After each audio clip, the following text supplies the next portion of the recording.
وإذ قتلتم نفسا فادارأتم فيها والله مخرج ما كنتم تكتمون فقلنا اضربوه ببعضها كذلك يحيي الله الموتى ويريكم آياته لعلكم تعقلون ثم قست قلوبكم من بعد ذلك فهي كالحجارة أو أشد قسوة وإن من الحجارة لما يتفجر منه الأنهار وإن منها لما يشقق فيخرج منه الماء وإن منها لما يهبط من خشية الله وما الله بغافل عما تعملون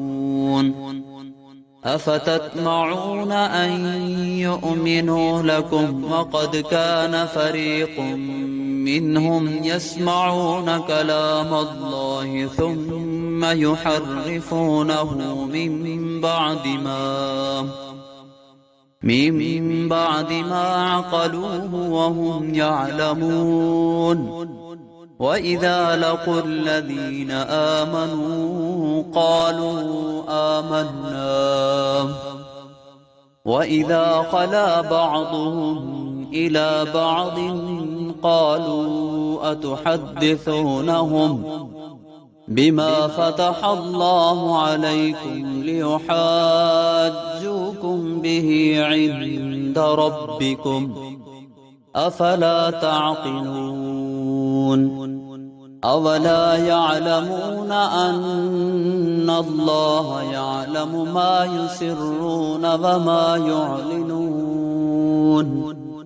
ومنهم أميون لا يعلمون الكتاب إلا أماني وإن هم إلا يظنون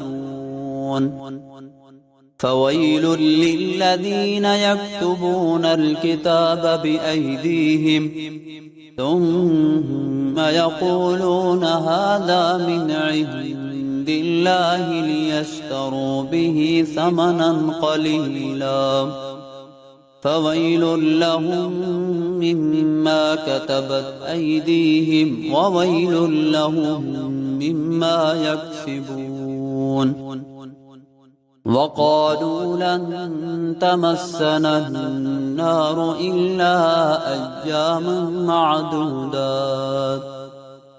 قل أتخذتم عند الله عهدا فلن يخلف الله عهده أم تقولون على الله ما لا تعلمون بلى من كسب سيئة وأحاطت به خطيئته فأولئك أصحاب النار هم فيها خالدون والذين آمنوا وعملوا الصالحات أولئك أصحاب الجنة هم فيها خالدون